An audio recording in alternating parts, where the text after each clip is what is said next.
Amelia Fauna. Tidak hadir. Zakiatul Nufus. Tidak hadir. Zulfikri. Asraf. Muhammad Imam. Siti Mailisa. Syifa Lutfia. Oke. Nah, pembelajaran minggu kemarin itu sudah sampai mana? Apa yang kurang dengar? Pengantar ilmu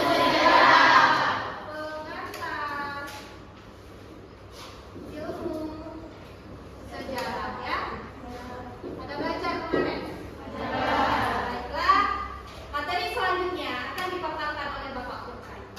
Ya, mohon kerja sama. Silakan Bapak Urkai. Assalamualaikum anak-anak. Apa kabar hari ini? Alhamdulillah. Baik. Kemarin kita belajar sama Ibu itu tentang mengenal ilmu sejarah. Nah, hari ini kita akan masuk tentang pembelajaran baru, yaitu tentang praaksara.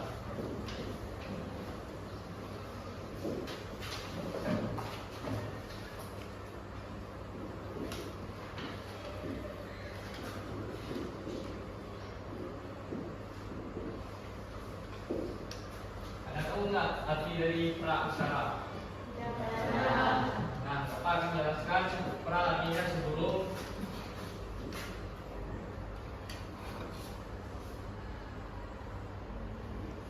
Kalau aksara, tahu? Juga. Nah, dari zaman praaksara ini ada terbagi berapa zaman? Ada yang tahu nggak? Dua. Apa saja?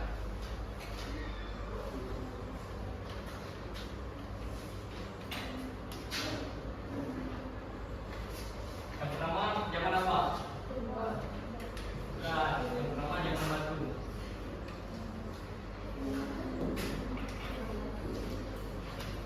Yang kedua apa? Kalau zaman batu kan gimana lah? Masih awal peradaban manusia. Kalau misalnya zaman yang kedua apa? Sudah modern sedikit. Zaman apa? Hah? Apa zaman Mesir? Zaman logam.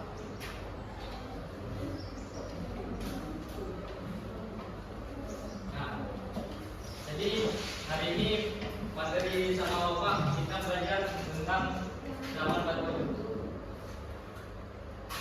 Zaman batu ada terbagi 4.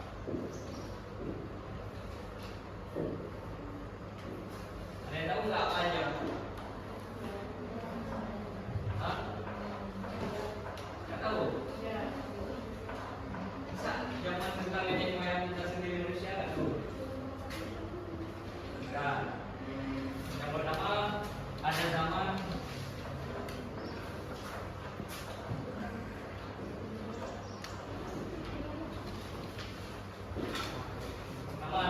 Paleolitikum. Yang kedua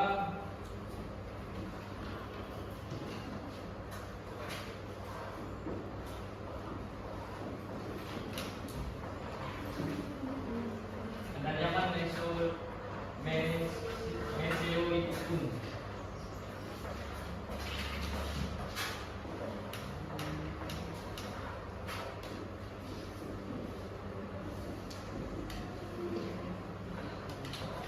Yang ketiga ada zaman Neolitikum.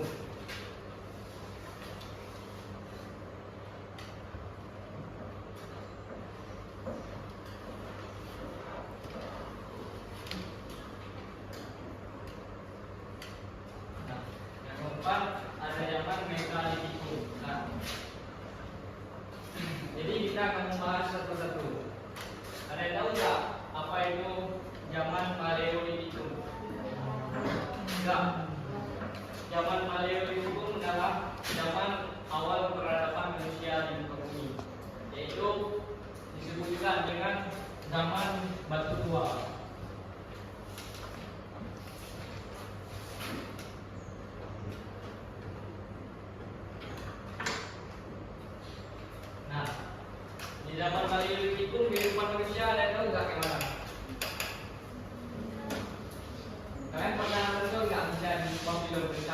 manusia purba? Nah, kehidupan orang itu yang mana?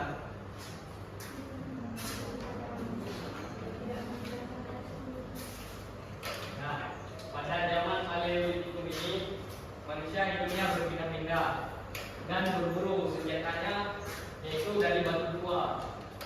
Misalnya orang itu membuat senjata dari batu yang tua, batu yang kasar. Habis itu kehidupannya berpindah-pindah, tidak menetap pada satu tempat, dan tempat tinggalnya ada di gua, ada di atas pohon. Zaman sekarang masih ada nggak manusia berburu? Hah? Apa tidak ada? Ada. Nah, kehidupan modern sekarang dengan zaman Paleolitikum juga masih ada kaitannya. Misalnya kayak berburu, berpindah-pindah.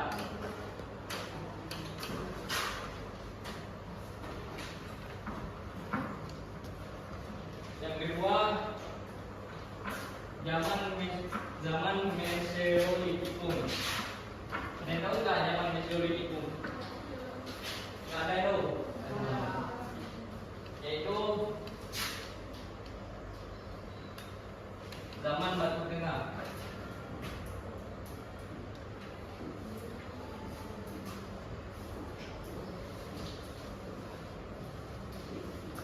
Nah, kehidupan manusia pada zaman Mesolitikum dan Neolitikum tidak jauh berbeda. Pada zaman ini tidak menggunakan lagi batu yang kuat ataupun yang kasar. Di sini manusia sudah menggunakan batu yang halus. Manusia dengan batu itu membuat peralatan ataupun senjata lebih tajam. Misalnya anu wate yang katakanlah tajam ujungnya yang kadang rendu kan. Nah, kemudian sih pakai masa zaman Mesolitikum, manusia menggunakan senjata seperti batu yang tajam seperti itu untuk memburu hewan dan buas. Nah, pada zaman ini manusia juga tidak menetap, masih berpindah-pindah. Contoh zaman sekarang masih enggak manusia berpindah-pindah. Apa yang benar? Bukan berpindah rumah. Ada baca nggak di berita atau info rohingya diusir dari negara yang berpindah ke bumi? Perbedaan zaman dulu dan zaman modern sekarang masih ada kan? Contohnya rohingya. Orang itu kan berpindah. Nah, pada zaman dulu kenapa orang pada masa pra-Usara berpindah? Kenapa? Anda tahu nggak? Orang itu berpindah karena kehidupannya terancam. Habis itu untuk mendapatkan makanan yang baru ataupun buruan yang baru. Misalnya di tempat tinggal yang dulu buruannya ataupun mangsanya sudah habis. Misalnya di situ banyak babi hutan kan? Nah, jadi makanan pokok sehari-hari kan makin lama kan hasil alamnya kan makin berkurang. Misalnya sudah diambil gitu kan. Nah, sama juga kayak rohingya. Rohingya kenapa berpindah-pindah orang itu? Ada yang tahu nggak? Hah? Ya, itu orang Rohingya berpindah-pindah karena di negaranya sendiri juga terancam dan kehidupan orang di sana juga susah sama pemerintahnya, makanya orang itu berpindah-pindah. Nah, ada yang tahu nggak zaman Neolitikum? Ayo apa? Hah?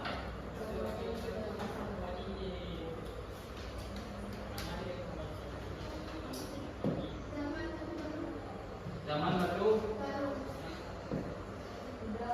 Neolitikum, siapa yang bilang zaman batu muda? Amerika. Pada zaman ini disebut dengan zaman batu muda.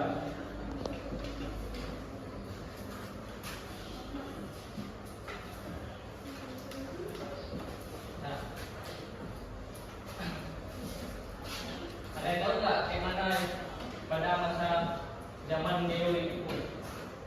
Nggak ada yang tahu. Pada masa Neolitikum yaitu manusia mulai beralih kehidupannya dari kehidupan berburu menjadi menjadi mereka berani dan dengan waktu yang tergantung pada wilayahnya.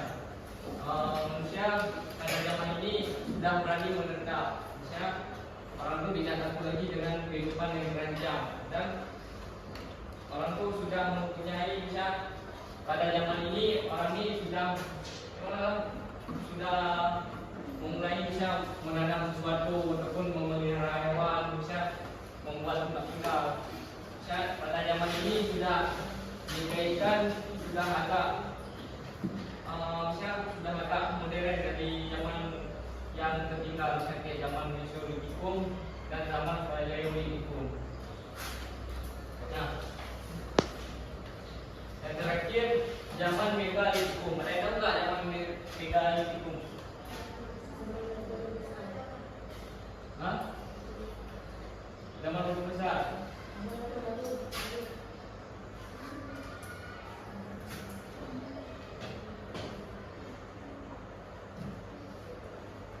Nah, pada zaman Megalitikum ini sama yang disebut oleh tadi ini, yaitu zaman Batu Besar.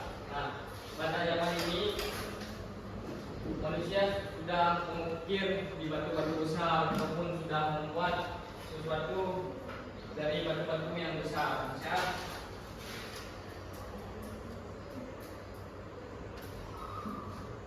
Pada zaman ini juga manusia sudah mengenal seperti ritual ataupun bagaimana manusia menyembah pada sesuatu kepercayaan lah, ya kan? Nah, dari empat ini ada yang sudah paham? Oh iya. Nah, baik. Kalau sudah paham, selanjutnya Bapak akan mengasih kelompok, yaitu Bapak akan mengasih ada 6 soal. Satu kelompok nanti mewakili ke depan untuk menjawab jawaban dari pertanyaan tersebut. Nah, langsung saja Bapak bagikan ya. Bapak akan bagikan berarti 4 kelompok ya. Kelompok 1, 2, 3, dan 4. Soalnya agak susah, gampang. Sudah siap? Sudah. Baik anak, sebelum Bapak mengaparkan jawab soal tentang zaman logam, sudah ada kelompok 4 buah? Sudah. Kelompok 1 mana? Kelompok 2, kelompok 3, kelompok 4.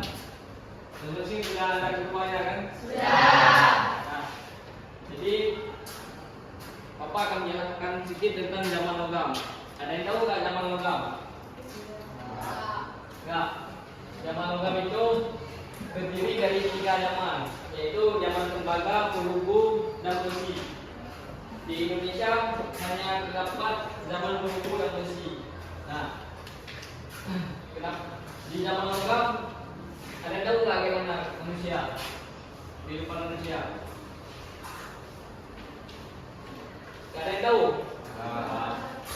Di zaman logam ini manusia bisa dikatakan sudah berkembang ataupun sudah modern, sudah bisa membuat senjata ataupun peralatan dari logam, tembaga, dan besi.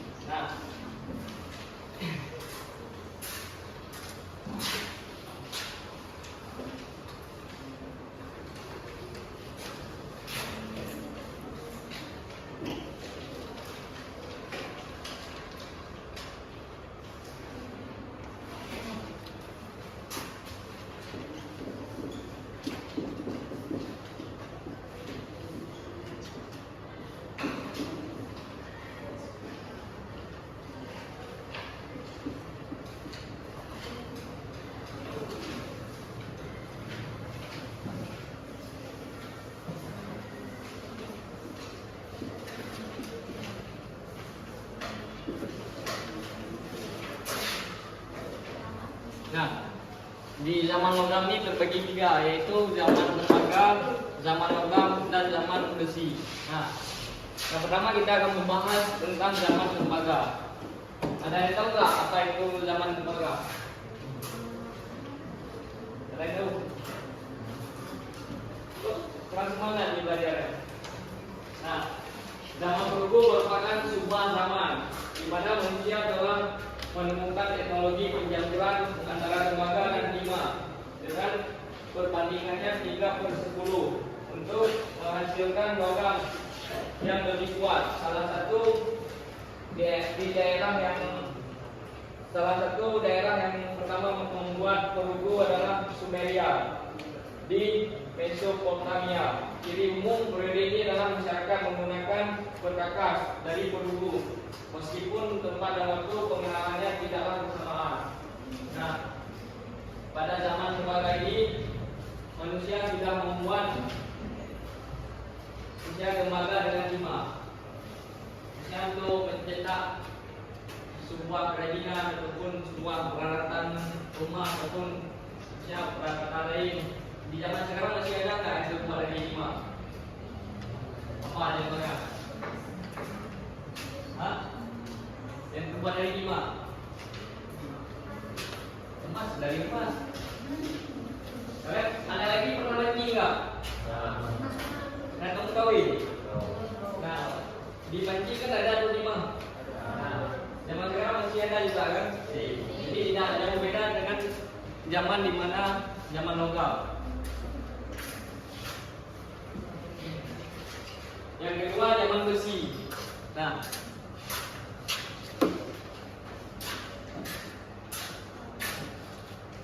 di zaman besi apa aja yang adik-adik ketahui?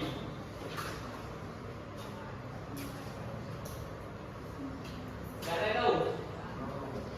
Nah, di zaman besi ini merupakan periode di mana manusia telah mampu membuat peralatan dari besi dengan cara melemburkan dari bijinya kemudian dituangkan ke dalam cetakan untuk membuat alat-alat yang diinginkan. Jadi pembuatan perkakas dari besi dinilai lebih sempurna daripada tembaga ataupun perunggu, sebab besi adalah logam yang sangat keras dan titik yang sangat lembut. Nah, pada zaman dulu misalnya kayak gini.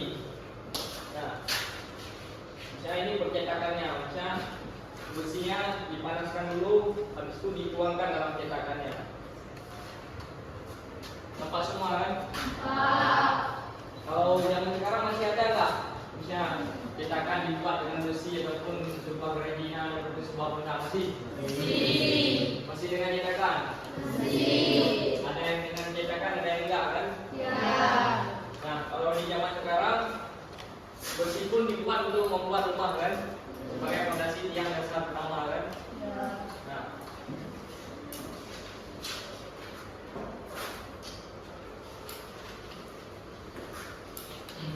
jadi Bapak sudah menjelaskan tentang zaman logam. Nah, Bapak akan memaparkan 6 soal sama semua untuk 4 kelompok. Jadi nanti perwakilan dari satu kelompok maju ke depan untuk menjawab pertanyaan dari Bapak. Harap semua dicatat. Nah, soal yang pertama, apa yang dimaksud dengan zaman logam? Soal yang kedua, apa perbedaan utama antara zaman tembaga, zaman perunggu dan zaman besi? Soal yang ketiga, apa saja manfaat penggunaan logam dibandingkan batu pada masa prasejarah?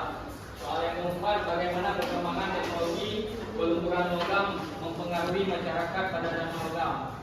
Yang kelima, apa bukti arkeologis menunjukkan penggunaan logam pada masa prasejarah? Soal yang keenam, mengapa tradisi dari zaman batu ke zaman logam penting dalam sejarah manusia? Nah, Bapak kasih waktu 20 menit untuk menjawabnya.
sudah 20 menit. Sudah dikerjakan semua?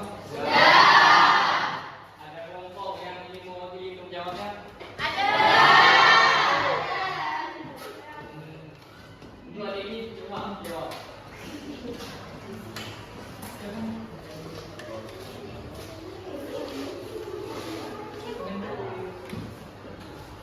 Assalamualaikum warahmatullahi wabarakatuh.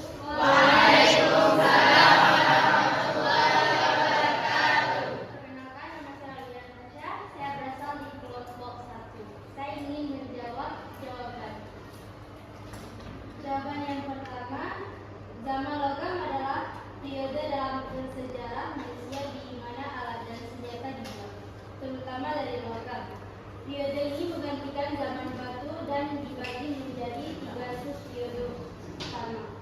Yang pertama, zaman tembaga, yang kedua zaman perunggu, dan yang ketiga zaman besi.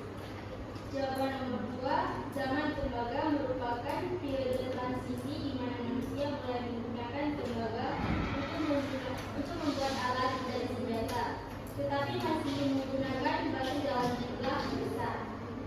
Zaman perunggu ditandai dengan penggunaan perunggu campuran tembaga dan timah yang lebih kuat dan tahan lama dibandingkan tembaga murni. Zaman besi menggantikan perunggu sebagai bahan utama untuk membuat alat senjata karena besi lebih melimpah dan memiliki sifat mekanik yang lebih baik setelah melalui proses pengolahan tersebut. Penggunaan logam memiliki beberapa manfaat dibandingkan batu antara berikut. Kekuatan dan ketahanan alat senjata dari logam lebih kuat dan tahan lama dibandingkan dengan logam yang terbuat dari batu. Untuk dibentuk, logam dapat dilebur dan dibentuk menjadi berbagai bentuk yang kompleks, memungkinkan pembuatan alat dan senjata lebih efektif. Efisiensi dan produktivitas. Alat dari logam meningkatkan efisiensi kerja manusia, misalnya dalam pertanian dan produksi. Perkembangan teknologi peleburan logam mengakibatkan beberapa perubahan signifikan dalam masyarakat. Kemajuan pertanian. Alat pertanian dari logam seperti baja meningkatkan produktivitas pertanian. Militerasi, senjata logam yang lebih efektif dan kuat mengubah cara peperangan dan memberikan keuntungan kepada masyarakat yang menguasai teknologi ini. Perdagangan, kebutuhan akan bahan baku logam mendorongkan perdagangan jauh dan perkembangan jalur perdagangan. Struktur sosial, keterampilan pelemburan dan pengerjaan logam menciptakan kelas sosial baru termasuk pandai besi dan pengrajin logam. Bukti arkeologis. Penggunaan logam pada masa prasejarah meliputi temuan alat dan senjata, artefak seperti kapak, pedang, dan tombak yang terbuat dari tembaga, perunggu, dan besi. Situs pelemburan, lokasi di mana biji logam dilebur untuk membuat alat, sering kali ditemukan sisa tungku dan setelah limbah pelemburan. Pemukiman dan kuburan. Temuan artefak logam di situasi pemukiman dan kuburan menunjukkan pentingnya logam dalam kehidupan sehari-hari dan ritual. 6. Transisi dari logam batu. Transisi dari zaman batu ke zaman logam penting karena menandai kemajuan signifikan dalam teknologi dan peradaban manusia. Penggunaan logam memungkinkan pencipta alat yang lebih efektif, memfasilitasi pertanian, perdagangan, dan peperangan yang semua berkontribusi dan pada perkembangan masyarakat yang lebih kompleks dan maju. Baik,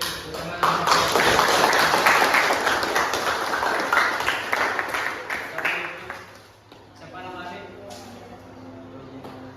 Nah, Bapak sangat senang hari ini untuk jawaban yang dibacakan oleh anak Bapak pada lokal kelas 1 ini. Nah, Untuk yang lain sudah paham semua? Baik, kalau sudah paham, cukup di sini dulu materi dari Bapak hari ini. Jangan lupa belajar tentang materi untuk minggu depan.